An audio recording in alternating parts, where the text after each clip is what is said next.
तुम्हालाही माहिती आहे की तुम्ही सर्व माझे माता पिता बंधू भगिनी मित्रमैत्रिणी आहात. आवश्यक त्या पोकळ जागी टिकमार्क करा.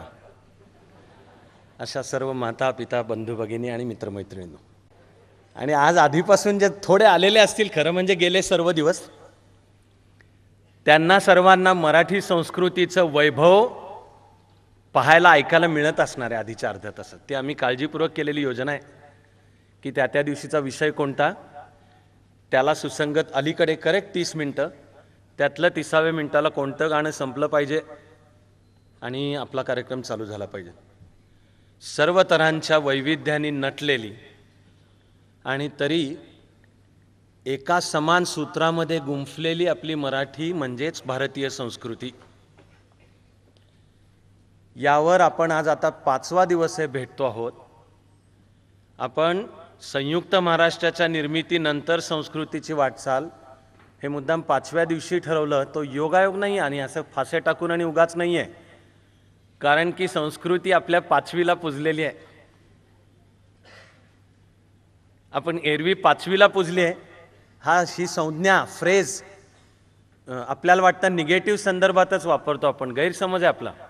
ॲक्च्युली बाळाच्या जन्मानंतर उरलेल्या त्याच्या अख्ख्या आयुष्यभर कसं जावं त्याचं आयुष्य, ते पवित्र आनंदाने समृद्ध जावं, सुखाने भरलेलं जावं, म्हणून 5व्या दिवशी जे 5वीला पूजणे ही कल्पना आहे, ते त्याच्या आयुष्याला दिलेल्या सगळ्या शुभेच्छा आहेत. आपल्या मराठी मेंदूला सवय आहे की दारिद्र्य आमच्या 5वीला पुजलंय, उपेक्षा आमच्या 5वीला पुजली आहे. शब्दरचना वापरताना किती प्रश्न पडतो म्हणाल, मला कल्पना नाही की यातलं हे 5वीला पुजले हा प्रकार काय. म्हणून आपण ठरवलं की जी आपण जन्माला घेऊन येतो, जे आपलं जेनेटिक कोड आहे, जी समृद्ध आहे आणि आपण शहाणे असलो तर आपल्याला आणखी समृद्ध करायची आहे, असं संस्कृतीचा आढावा घ्यायला 5वा दिवस म्हणजे 5वीला पुजणे, संस्कृती आपल्या 5वीला पुजणे. म्हणलं नाव पण काय द्यायचं, तर दुसरं आहे अमृता ते पैजा जिंके. हे ज्ञानोबा माऊलीने आपल्यापर्यंत आणून पोचवलेलं. अमृता ते पैजा जिंके हे नुसतं मराठी भाषेचं नाही आहे वर्णन ज्ञानेश्वरांनी केलेलं. अमृता ते पैजा जिंकेतलं पैजा जिंके पण म्हणजे आव्हानं घेणारी, पेलणारी, सामोरी जाणारी त्याला, आणि तरी गोड मधुर. अमृता ते अमृताशी सुद्धा पैज जिंकेल अशी मराठी भाषा आणि त्या भाषेतून त्या माणसातून निर्माण झालेली संस्कृती, म्हणून ठरवलं 5वा दिवस. अर्थातच आपण त्याच्या आधीचा अर्धा तास लावणे लावल्या होत्या की जी रग आहे मराठी संस्कृतीतली, पोवाड्यात पण आहे. आपण पिराजीराव सरनाईकांचे पोवाडे ऐकले आणि काव्याच्या प्रकारांच्या मध्ये ओवी अभंगपासून काव्यातल्या प्रकारातल्याही लावणीपर्यंत, पोवाड्यापर्यंत संगीताचे प्रकार आणि संस्कृतीची किती महाप्रचंड वैविध्य. म्हणून अमृता ते पैजा जिंके कळली तर, आत्मसात केली तर अमृता ते पैजा जिंके. मला आज असंही वाटलं की आहे 5वा दिवस आणि शेवटचा समारोपाचा 7वा नाही आहे, तरी पण खरोखर सर्वांचे आज एकदा आभार मानावेत. हे काही असा बाह्यता मनोरंजनाचा नाही आहे हा कार्यक्रम, पण सलग 7 दिवस आणि आपण एवढ्या मोठ्या संख्येने असतो. असं काही व्यासपीठावर कुठे लावण्या सादर केल्या जाणार आहेत असं नाही, फार मनोरंजनपर काही आहे असं नाही. असलंच तर प्रसंगी खरं म्हणजे कडक, काही वेळा परखड आणि जास्ती वेळा काही वेळा का विना कटू, तरी पण आपण येतो आहोत काही पुढचं घडवायचं म्हणून आपण येतो. माझी सगळी टीम, खरोखर काल तुम्ही टाळ्या वाजवल्यात, बरं वाटलं मला की ते सगळी माझी टीम ती करते दिवस रात्र, म्हणून मी इथे येऊन 2-2.25 तासाची बडबड करू शकतो. तुम्ही ऐकता म्हणून करतो, पण ते उभं करायला जे सगळं लागतं, आणि नुसतं हे नव्हे, चालू असलेलं चाणक्य मंडल, पुढची सगळी वाटचाल ती आहे ईश्वर कृपेने मोठीच आहे, होणारही आहे, पण असा जनाधार असल्याशिवाय होत नाही ते. तर मला वाटलं की खूप मनापासून सर्वांचे आभार मानावे. आभार आहेत सर्वांचे.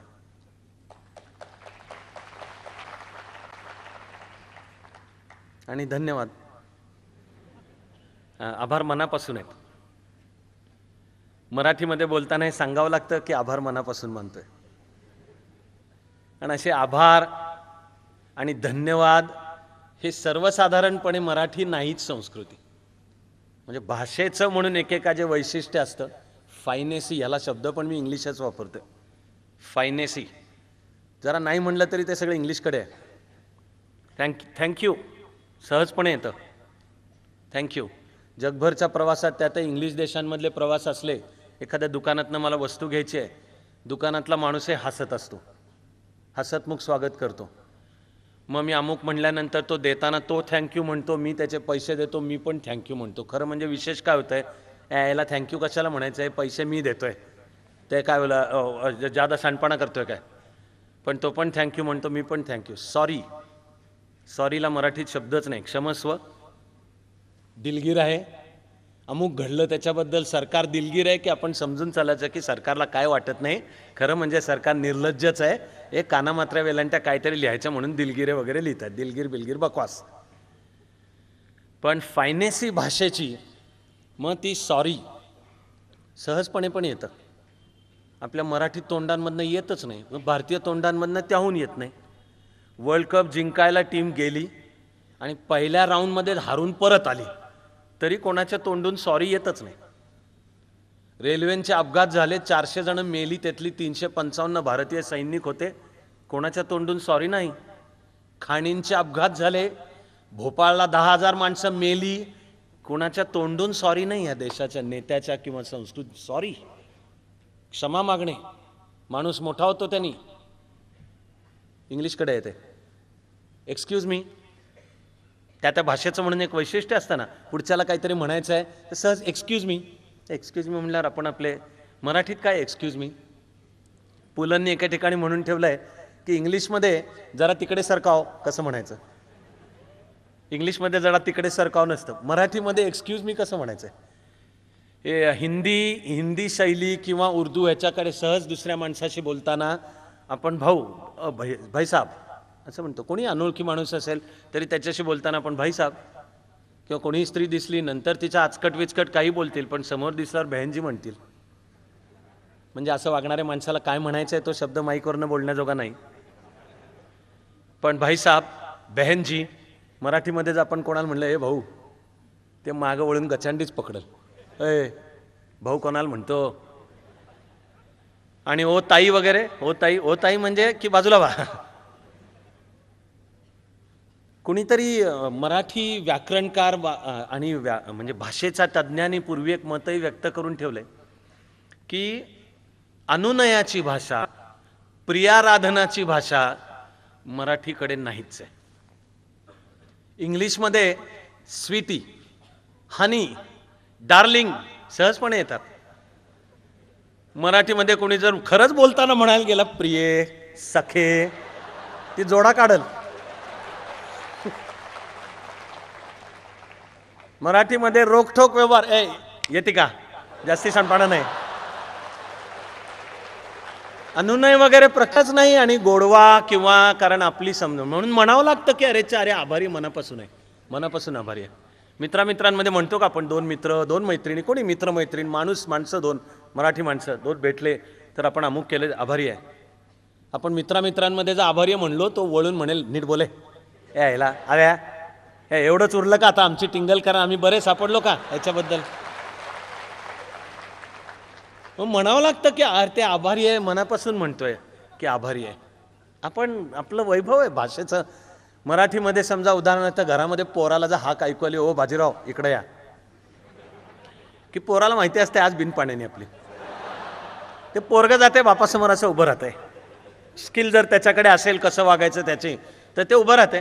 जे बापाला म्हणायचं ते धार धार धार धार धार धार ते म्हणते. मग थोड्या वेळाने पोरगं मानवर करतं, म्हणतं बाबा झालं का तुमचं बोलून. हे साऊथ आफ्रिकेच्या 9 विकेट्स पडल्या होत्या, मला शेवटची विकेट बघायला जायचं आहे. बाजीराव, अरे आपण काल पाहिलं आणि तुम्ही पण प्रतिसाद दिलात की बाजीराव एकतर बरं का, कोणीही बाप आपणहून आपल्या पोराला दुसऱ्या बाजीरावाच्या नावाने तर हाक मारणार नाही.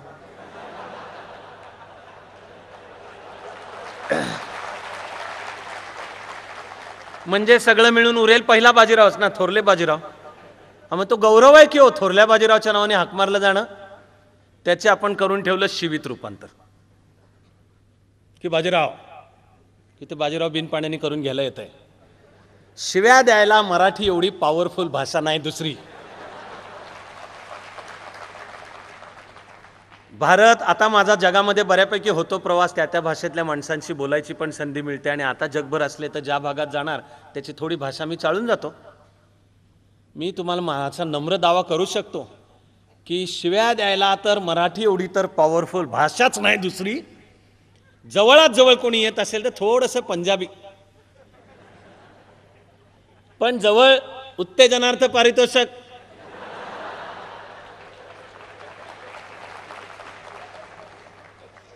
कसबा पेठ आणि कोल्हापूर, ते पोरग ते उत्तरला कोल्हापूर स्टँडवर बसायचं रिक्षामध्ये, ते शिवी देऊनच सुरुवात करते. मित्रांच्या मध्ये सुद्धा जेवढं प्रेम जेवढं जास्ती, तर प्रेमाचं एक लक्षण वडिलांच्या नावाने हाक मारायची.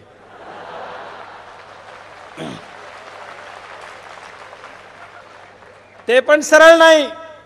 वडिलांचं नाव सुरेश, मध्यरात्री 12 वाजता 5 मजली बिल्डिंगच्या खाली जायचं, खालनं ओरडायचं, सूर्या, ए सूर्या.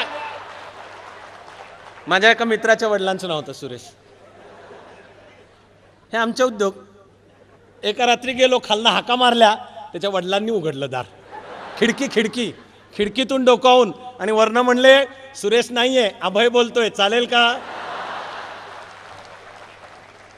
आणि प्रेम त्याच्याहून जास्ती म्हणजे मग बाराखडी परफॉर्मन्सची अलीकडे आणि पलीकडे आलीच पाहिजे. दर 2 शब्दांच्या नंतर ती म्हणजे सॉलिड प्रेम, सौम्य आणि सौजन्य. आणि कारण आपण समजतो की महाराष्ट्र म्हणजे राकट देशा, कणखर देशा, दगडांच्या देशा.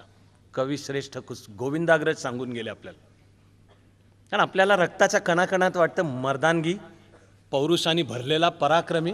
हे असं उगाच शेळपट मेंढचट असे काय असतं काय? आपण राकट देशा, कणखर, भूगोलाने घडवलेला प्रदेश. सह्याद्री लाव्हारसातून जन्माला आलाय. तो लाव्हा आजही आपल्याही रक्तातून खेळत असतो. आणि वसंत बापटांच्या कृपेने कवितेमध्ये आपण ऐकलेलं आहे, कृष्णेच्या पाण्यातून अजूनही वाह सगळा. महाराष्ट्राचं भन्नाट वर्णन केलेली कविता लहानपणी आम्ही ती पाठ केली. कृष्णेच्या पाण्यातून अजूनही वाहत असे लाव्हा सगळा.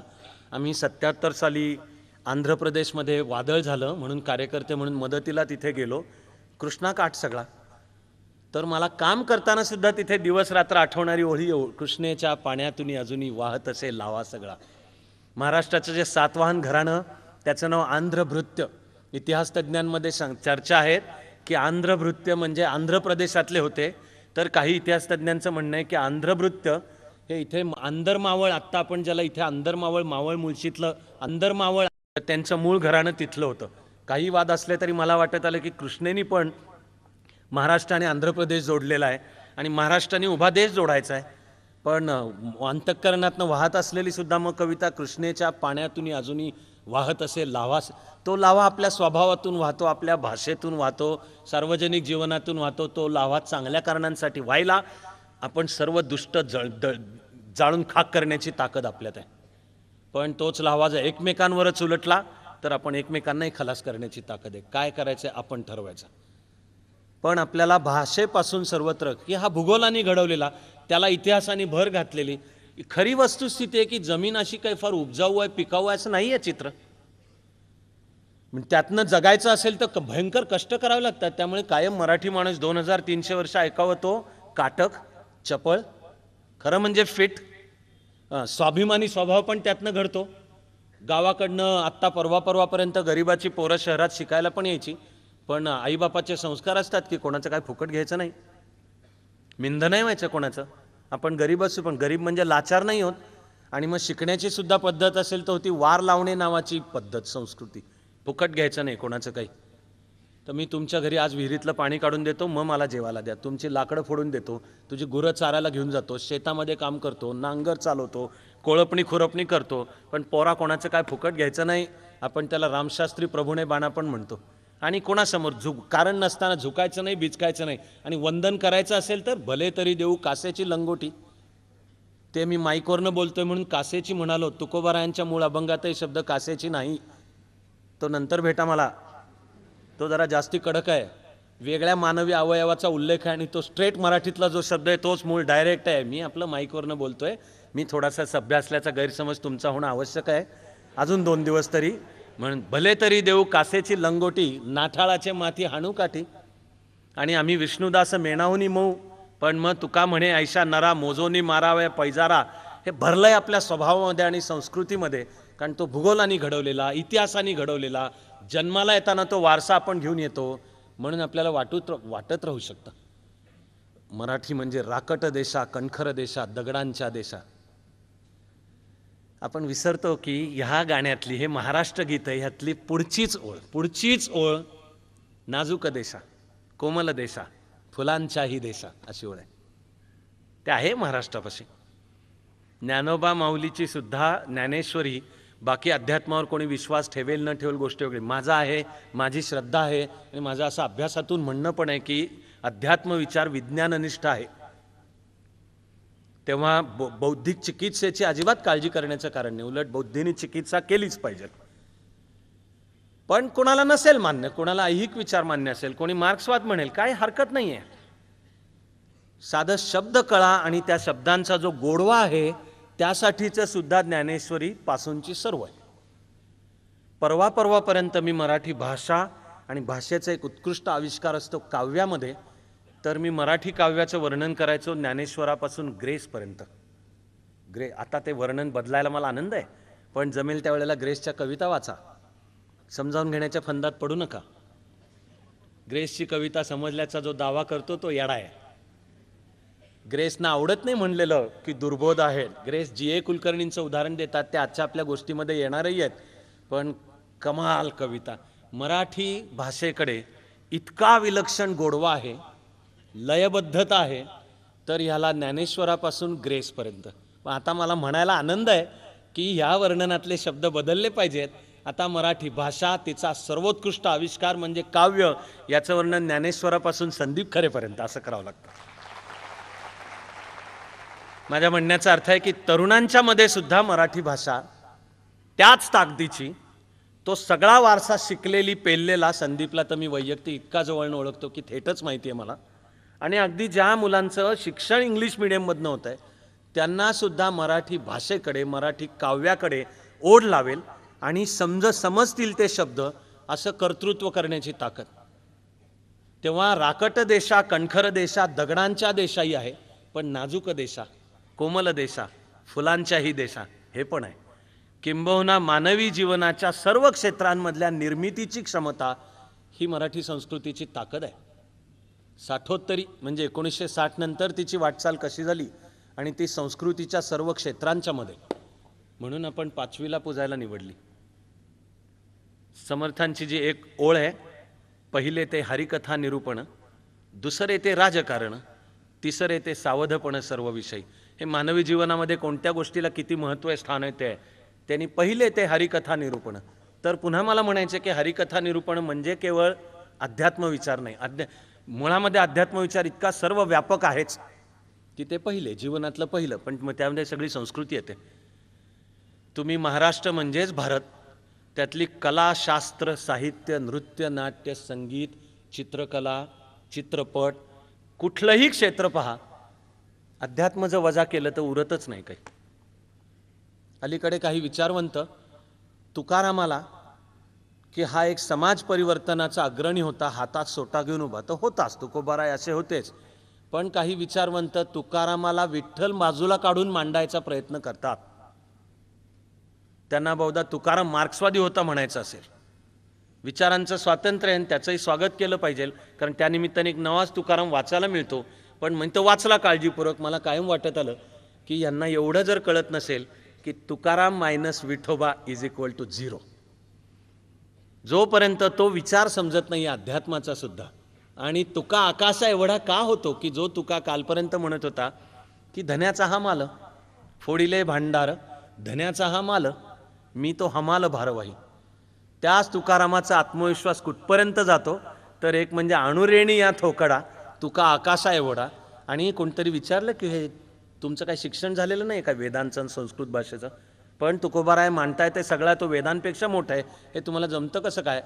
तुकोबारायांनी एक अख्खा अभंग लिहिला सगळा माझा पाठ असल्याचा दावा नाही असेलही म्हणा असं म्हणत गेलो तर. पण मला शेवटच्या 2 ओळी सांगायच्या आहेत त्या लक्षात पण आहेत. तुकारामाने दिलेलं उत्तर आहे तुका म्हणे झरा आहे मूळचाच खरा, की अरे मूळ अस्सल आहे, तो मूळ तुका म्हणे जरा आपल्यात पण आहे, ओळखला पाहिजे, आत डोकावून पाहिलं पाहिजे. तेव्हा जीवनाच्या या सर्व क्षेत्रांच्या मधली जी आपली समृद्धीचा वारसा घेऊनच आपण आहोत. 1960 नंतर आपण ती अधिक समृद्ध केली का दरिद्री केली? एक उत्तर अवघड आहे. आपल्याच्यानी जमेल तसतसे त्या क्षेत्रांचा आपण आढावा घेणार आहोत. पण सर्वसाधारणपणे अनेक विचारवंत कार्यकर्ते विविध चळवळी काळजी तर व्यक्त करतात, आज करतच असतात. खूप तऱ्हांची आहे काळजी. तरुण पिढीला काय झालंय, कुठे माहिती असते ज्ञानोबाची ओवी, अभंग, वासुदेव, गोंधळी, ते अशोक खांडेंचं मराठी बाणा पाहिलं पाहिजे सर्वांनी जाऊन. परदेशी माणूस येऊन पाहिल न पाहिल गोष्ट वेगळी, पण जे प्रचंड श्रीमंती आहे आपली संस्कृतीची, पण काळजी व्यक्त करतात काही जण. मराठी शाळा बंद पडत आहेत, मराठी पुस्तकांचे खप किती, मराठी नियतकालिकांचे खप किती, मराठी चॅनल स्वतःहून कुठं चालत आहेत. नंतर मराठी पुस्तकाची आवृत्ती 1000, आणि लेखकाला जर कळलं की ती 6 महिन्यात संपली तर बहुधा लेखकाला वेळ लागायचीच वेळ येईल, की तुम्ही काहीतरी गंडवताय, कोणतरी दाबली मधल्यामध्ये ती, मला माझ्या समाधानासाठी तुम्ही सांगताय. आपला जो सगळा साहित्य व्यवहार आहे हा कोणी म्हणतं खुरटलेला आहे, आणि कोणी म्हणतं की संस्कृती धोक्यात आहे. मला म्हणायचं मराठी संस्कृती धोक्यात आहे काय? त्याला मी धोके नाही म्हणत, मराठी संस्कृतीला आव्हानं आहेत, पण धोक्यात यावी इतकी मराठी संस्कृती कचकड्याची नाही. शासनामध्ये काम करत होतो, त्यातल्या एका वर्षी मायकेल जॅक्सन भारतात यायचा होता. त्याची मैफल मुंबईमध्ये होती, कॉन्सर्ट. मायकेल जॅक्सनच्याला मैफल नाहीत म्हणत, कॉन्सर्ट म्हणायचं असतं. मायकेल जॅक्सनची कॉन्सर्ट मुंबईमध्ये होती. अर्थातच ते एंटरटेनमेंट ड्युटी, टॅक्सेस वेगवेगळे सगळ्याकरता सरकारकडे अर्ज येतात, तसे आले, आणि नाही म्हणलं तर एक मोठा वाद उद्भवला की संस्कृती धोक्यात आहे. चॅनल्स त्यावेळेलाच नुकतेच चालू झाले होते. आधी नुसताच आपला एक ब्लॅक अँड व्हाईट सरकारी चॅनल असायचा, त्याच्याऐवजी आता कलर चॅनल पण आले. त्यावेळचे भारताचे इन्फॉर्मेशन अँड ब्रॉडकास्टिंग मिनिस्टर, प्रसारण मंत्री वसंत साठे होते. वसंत साठे आधी IB मिनिस्टर होते त्या काळामध्ये. त्यांनी आणि इंदिरेजींच्या मार्गदर्शनानुसारच, पण देशामध्ये टीव्हीचा प्रसार अतिशय वेगाने व्हावा, तर इंदिराजी त्या वर्षांमध्ये दररोज एक ट्रान्समीटरचं केंद्राचं उद्घाटन करत असत. असे वर्षभरामध्ये खरोखर 300हून जास्ती टीव्हीचे वेगवेगळे देशभर बसवलेले ट्रान्समीटर. आणि मिनिस्टर म्हणून वसंत साठेंनी कलर टीव्हीचाच आग्रह धरला. ते म्हणले ब्लॅक अँड व्हाईट नाही, कलर टीव्ही गावागावावर पण पोचवायचा. शेतकऱ्याचं त्याच्यामध्ये भलं आहे. हिंदीतला फुल खिले हे गुलशन गुलशन, किंवा आपला गावाकडली माती, आपली माती आपली माणसं, म्हणजे आपलीच माणसं आपल्याच मातीत घालायची. तर असे कार्यक्रम दाखवून आपण शेतकऱ्याचं सुद्धा कल्याण करू म्हणून वसंत साठेंनी टीव्हीचा व्रत हाती घेतल्यासारखं काम केलं होतं. Colour TV, colour TV, colour TV. त्यानंतर त्यांची ट्रान्सफर झाली रसायन आणि अवजड उद्योग खात्याचे मंत्री म्हणून. त्या दिवसांच्या मधलं लक्ष्मणचं एक कार्टून मला लक्षात आहे. तो लक्ष्मणचा सामान्य माणूस, आणि तरी काहीतरी समोर मंत्री, त्याचा सचिव असं चाललेलं आहे. आणि एक जण म्हणतोय की excuse me, did you say colour chemicals, म्हणजे दिवस रात्र ते घेतल्यासारखे. पण मग पाठोपाठ त्या चॅनल्सच्या पाठोपाठ अर्थातच केबल टीव्ही पण आला. दुनियाभरचे सगळे चॅनल दिसायला लागले. त्यामध्ये अर्थातच MTV, व्ही नंतरचा आहे, व्ही चॅनल, HR, पण MTV आला. तो पहिल्यांदा पाश्चात्यच MTV होता. आता त्या MTVचं भारतीयकरण झालं आहे. म्हणजे काय फार गुणवत्तेमध्ये सुधारणा झाली असं नाही, पण भयंकरच बेदरकार, बेछूट त्याच्यावरचे सगळे हे हळूहळू रात्रीनंतर काय दाखवायचे, तर अनेकांनी काळजी करणं चालू केलं की हा रेट संगीतावर आक्रमण आहे पाश्चात्य संस्कृतीचं, आपल्या कला जगतावर आक्रमण आहे पाश्चात्य संस्कृतीचं, भाषेवर आक्रमण आहे पाश्चात्य संस्कृतीचं. नवी पिढी सगळा भारत, मग महाराष्ट्र याला विसरते आहे.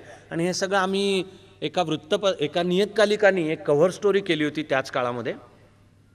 कव्हरवर त्यांनी टिपिकल एका आपण म्हणूयात भारतीय अथवा मराठी तरुण मुलाचं चित्र छापलं होतं. डाव्या बाजूला आणि निम्म करून उजव्या बाजूला डाव्या बाजूचं रंगीत चित्र होतं. आणि टिपिकल जीन्स, हे असं बाहेर काढलेला मागणं खोचलेला शर्ट की ज्याची पुढे गाठ मारलेली अशी, हे दाढीचे काहीतरी किरकोळ खुंट वाढवलेले, कानामध्ये डूल, केस असा निम्म्यावरनं भांग पाडलेले असे. आणि शेजारी तोच फोटो ब्लॅक अँड व्हाईट छापला होता. आणि खाली शब्द होते, आर यू अ झेरॉक्स्ड अमेरिकन. की नवी तरुण पिढी आणि आता जे संस्कृतीचं होत चाललं ही म्हणजे फक्त पाश्चात्य त्यातली विशेषतः अमेरिकन संस्कृतीची झेरॉक्स कॉपी असं आपलं होत चाललंय का असा सर्व रेटा म्हणून अनेक जण भीती व्यक्त करायचे की मराठी संस्कृती धोक्यात आहे. या पार्श्वभूमीवर मायकेल जॅक्सनच्या यायचं ठरलं आणि कॉन्सर्ट होती आणि मग त्याच्या कॉन्सर्टलाही टॅक्समधनं सवलत द्या का वगैरे. तेव्हा अर्थातच ते सगळं फोकस आला आणि हे आवाज उठला फार मोठा की संस्कृती धोक्यात आहे, मायकेल जॅक्सनला येऊ देऊ नका. तर मी सरकारी पातळीच्या सुद्धा त्यावेळच्या बैठकींच्या मध्ये होतो, निर्णय प्रक्रियेमध्ये होतो. घेणारा एकटा मी नाही असा सरकारमध्ये असत नाही. कोणी वैयक्तिक हिरोगिरी करू पण नाही, सांगू पण नाही. आणि जर अशी कोणी सांगत असेल तर तो चुकीचं सांगतोय. त्याला प्रशासन कसं चालतं कशाशी खातात काही कळलेलं नाही. टीम म्हणून होतो. निर्णय घेईपर्यंत जो मुद्दा मांडायचा आहे तो मांडायचा आहे. पण मी सांगितलं की अजिबात मायकेल जॅक्सनमुळे संस्कृती धोक्यात नाही. सारखं संस्कृती धोक्यात आहे म्हणणाऱ्यांच्यामुळे संस्कृती धोक्यात आहे. अरे एका मायकेल जॅक्सनला धोका निर्माण करता येईल एवढी काय भारतीय किंवा मराठी संस्कृती कचकड्याची आहे काय? मी सांगितलं खुशाल येऊ द्या मायकेल जॅक्सनला. मी म्हणालो खुशाल आत्ताच्या तरुण पिढीला खुशाल काय Madonna, Jennifer Lopez, Britney Spears, आता ख्रिस्टिना ॲग्विलेरा या मधनातनं कपडे घालून गातात त्या वेळेला आणि कमरेखालच्या हालचाली त्यांच्या हालचालींनी धोक्यात यावी इतकी भारतीय आणि मराठी संस्कृती कचकड्याची नाही. उलट मी चर्चा करताना सांगितलं खुशाल होऊ द्या. थोड्या दिवसामध्ये मॅडोनाच योग साधना करायला लागते का नाही बघा तुम्ही. आणि ही खरोखरच वस्तुस्थिती आहे की नंतर मॅडोना ते दीपक चोप्राची विद्यार्थिनी बनली, नियमित योग साधना करायला लागली. त्यानंतर मॅडोनाचा एक अल्बम बाहेर आला, रे ऑफ लाईट असं त्या अल्बमला नाव आहे. त्याच्यावरचं पहिलं गाणं आहे ओम त्र्यंबकम यजामहे सुगंधिम पुष्टिवर्धनम उर्वा रुक्मी व वंदनान. ते मॅडोनाच्या स्टाईलमध्ये, त्यामुळे तिला हे एवढे सगळे जीभ वळणार नाही ना.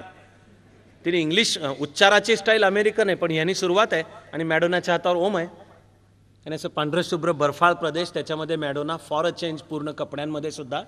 पण गाणं ओम त्र्यंबकम यजामहे, हातावर ओंकार. ते मॅडोनाचं झालं की मग आपल्या गल्लीतल्या मॅडोनाला आठवतं. गल्लीतली मॅडोना म्हणजे आलिशा चिनॉय. जसं गल्लीतला मायकेल जॅक्सन म्हणजे प्रभुदेवा किंवा मिथुन चक्रवर्ती. प्रभुदेवा गल्लीतला मायकेल जॅक्सन, मिथुन चक्रवर्ती गरिबांचा मायकेल जॅक्सन. तर ते आलिशा चिनॉयचं त्या काळामध्ये मग गाणं आलं east is east and west is west and India is the best. आत्ता आठवलं आणि लवकर आठवलं. काही संस्कृतीला धोका नाही. आपण सर्व प्रवाह सामावून घेतले पाहिजेत, घेऊ शकतो. या भारतीय आणि मराठी संस्कृतीकडे तऱ्हातऱ्हांचे आघात पचवण्याची ताकद आहे आणि ते पचवून नवे नवे त्याला आकार द्यायचे ही पण ताकद आहे. तो आत्मविश्वास जर आपण बाळगला, व्हायला काय पाहिजे, आपली आई विसरता कामा नये. मग बाकी अख्खी दुनिया आपण आत्मसात केली पाहिजे. पण आपली आई, आपली माती म्हणजे मराठी भाषा आणि त्या मराठीमधून दुनियाभरचं सर्व. पण जगातल्या आव्हानांना तेव्हा धोका आहे का? माझं म्हणणे धोका नाही, आव्हान आहे. आव्हान आहे ते निश्चित. पण 1960 नंतरच्या वाटचालीमध्ये खरोखर आपल्याला हे कला, शास्त्र, साहित्य, नृत्य, नाट्य, संगीत, चित्रकला सर्व क्षेत्रांच्या मध्ये नवे आविष्कार आपल्याला दिसतात. प्रत्येक क्षेत्रातले तज्ज्ञ, त्या तज्ज्ञांमध्ये मतभेद आहेत. तेव्हा कोणी तज्ज्ञ झालेल्या 50 वर्षातल्या प्रगतीबद्दल समाधानी असतो, कोणी नसतो. त्यातलं वस्तुनिष्ठपणे प्रत्येक क्षेत्रात काही समजा प्रगती झाली मान्य करतात, पण मग काही तज्ज्ञांना वाटतं की ही झाली ही बरोबर नाही आहे. चित्रकलेसारखं क्षेत्र घ्या. आनंदाची गोष्ट आहे की मुंबईमध्ये ती जहांगीर आर्ट गॅलरी आहे. ठिकठिकाणी नवनवीन खूप निघत आहेत आणि आपल्याला अनेकांना रामकृष्ण बाकरेंचं चरित्र, सदाशिव बाकरेंचं चरित्र माहिती नसतं. जागतिक पातळीचे असामान्य कलाकार आपल्याला माहिती नसतं. आपली स्थिती खरोखर तुझ्या आहे तुझपाशी परी तू जागा चुकलाशी. आणि इथे ह्या पुण्यामध्येच रवी परांजपेंची जी कला आहे ती आत्ता आहे, ती बहरते आहे. त्यांनी कलेवरची आणि कलेच्या चिकित्सेवरची अनेक पुस्तकं, ग्रंथ लिहिले, ते जरूर वाचले पाहिजेत.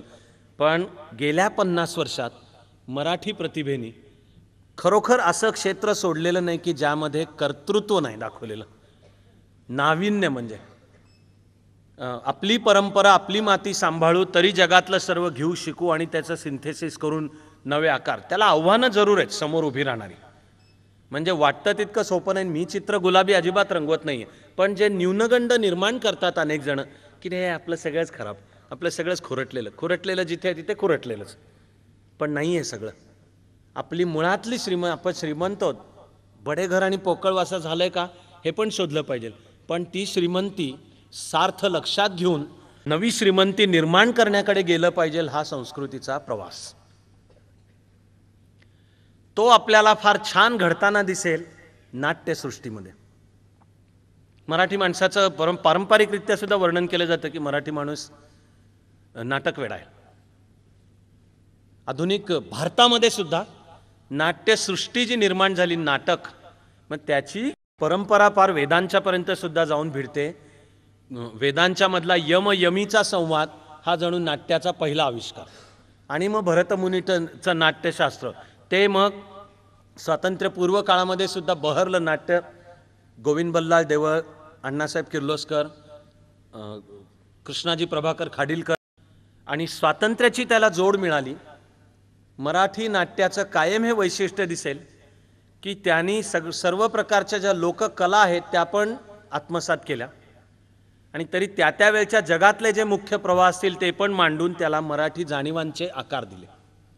स्वातंत्र्य चळवळीच्या काळात मेळे भरणं चालू झालं, आणि मग त्याच्यामध्ये ओवी अभंगांपासून ते पोवाडे लावणीपर्यंत सर्व फटका नावाचा असे सर्व प्रकार मेळ्यांच्या मध्ये नाटक बसवणे, पण आत्मा त्याचा असायचा स्वातंत्र्यासाठीची चळवळ. त्याचं अनेकातलं एक उदाहरण म्हणून सांगायचं की ज्यामध्ये ती कहाणी येते तर ते कीचकवध हे नाटक येतं. कृष्णाजी प्रभाकर खाडीलकर 2 पातळ्यांना वावरतं. वरकरणी वाटायला कीचकवधाची कहाणी. पांडव अज्ञातवासामध्ये होते, त्यामुळे वेश बदललेले होते. विराट नगरीमध्ये तिचा राजपुत्र कीचक द्रौपदीवर वाईट नजर ठेवून होता. त्याला ती द्रौपदी माहिती नव्हतं, म्हणून द्रौपदीने भीमाला सांगितलं, आणि भीमाने मग द्रौपदीला प्लॅन करून हे रंगमहालामध्ये त्याला बोलव, मग मी तिथे त्याचा समाचार घेतो. वध, कीचक वध. कृष्णाजी प्रभाकर खाडीलकरांनी सुद्धा नाटक मांडलं ते 2 पातळ्या. वरकरणी वाटायला महाभारतातली कहाणी, पण पाहणाऱ्यांना कळत होतं की यातला कीचक म्हणजे कर्जन. द्रौपदी भारतमाता आहे आणि तिला त्या पारतंत्र्याच्या आणि लुटारू अत्याचारी असलेल्या कर्जनच्या, साम्राज्यवादी असलेल्या कर्जनच्या विळख्यातनं सोडवणारा भीम म्हणजे लोकमान्य टिळक.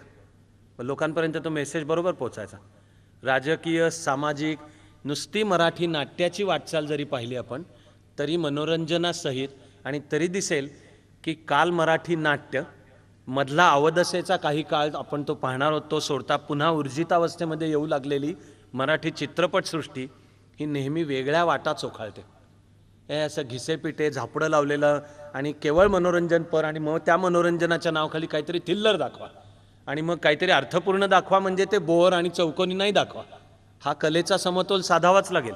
पण मराठी नाट्याच्या प्रवासामध्ये दरवेळेला त्या त्या काळातल्या समकालीन राजकीय, सामाजिक समस्या मांडल्या गेलेल्या आहेत. 2-3 दिवसांपूर्वीचा संदर्भ होता म्हणून म्हणालो होतो मी की बालगंधर्व युगानंतर मराठी नाटक मरायला लागलं होतं. अशा वेळेला मराठी नाटकालाच ऊर्जितावस्था परत आचार्य अत्रेंची सिद्धहस्त लेखणी आणि मराठी नाटकांनी पुन्हा उभारणी धरणं चालू केलं. या गेल्या 50 वर्षांच्या मध्ये ऐतिहासिक नाटकापासून सामाजिक नाटकापर्यंत, आणि बंड, विद्रोह, समाजाच्या प्रस्थापित संकेतांना, आव्हानांपासून ते अर्थातच स्त्रीची जागृती, स्त्री मुक्ती इथपर्यंतची रेंज आपल्याला सर्व दिसेल. आचार्य अत्रेंचं सुद्धा घराबाहेर हे घरामध्ये नाडल्या जाणाऱ्या आणि कुटुंबामध्ये गाडल्या जाणाऱ्या स्त्रीनी स्वत्वाचा केलेला विचार. मराठी नाट्य समृद्ध आहे. परवा काही काळांपूर्वी सुद्धा आजच्या भारतामधले 2 नाट्य क्षेत्रातले दिग्गज मानले जातात, गिरीश कर्नाड आणि पंडित सत्यदेव दुबे. असतात ते महाराष्ट्रामध्येच, आणि पंडित सत्यदेव दुबेंचे अनेक वर्कशॉप्स पुण्यामध्ये सुद्धा होतात, आणि तरुण पिढी तिकडे वळतेच. पंडित सत्यदेव दुबे स्वतः अनेक प्रयोग करतात. गिरीश कर्नाड अनेक अर्थांनी खरोखर हे महाराष्ट्र कर्नाटकात सुद्धा असलेल्या भांडणाचं खरं उत्तर कोण म्हणायचं झालं तर त्याची व्यक्तीची रूपं दाखवायची तर त्यातले गिरीश, जसे भीमसेनजी आहेत, जसे कुमारजी होते, तसे गिरीश कर्नाड आहेत. कारण की ते हिंदी पण चांगलं बोलतात, मराठी पण उत्तम बोलतात. मराठीतनं त्यांनी नाटकं आणली. हयवदन आणि तुघलकचे सध्या प्रयोग होत नाहीत, पण मराठी नाटकाच्या प्रवासामधले मैलाचे दगड म्हणावेत असे हयवदन आणि तुघलक सुद्धा होते. तर ते गिरीश कर्नाड आणि जे पंडित सत्यदेव दुबे वर्षानुवर्ष नवी पिढी नाट्यक्षेत्रातली घडवत आहेत, या दोघांनीही काही काळापूर्वी सांगितलं की भारतातल्या नाट्यसृष्टीमध्ये कुठे काही नवीन घडतंय असं जर चित्र असेल तर ती मराठी नाट्यसृष्टी आहे. नवे प्रयोग नवी पिढी ती ताज्या दमाने सुद्धा पुढे येते. त्या लेखकांच्या मध्ये प्रेमानंद गजवीपासून अजित दळवी, प्रशांत दळवी, अभिराम भडकमकर, गिरीश कुलकर्णी, विवेक बेळे यांच्यापर्यंतच्या सगळ्या लेखकांपासनं एकाहून एक प्रतिभावंत दिग्दर्शक, त्यांनी हाती घेतलेल्या मध्यवर्ती कल्पना, ते कमालीचं टोकाचं विनोदी नाट्य म्हणजे माकडाच्या हातात चॅम्पियन पासून ते सखोल विचार करायला लागेल. महाभारताकडे पाहण्याचा एक वेगळा दृष्टिकोन सांगेल ते यदा कदाचित. सध्या नाटकाचे प्रयोग बंद आहेत त्या.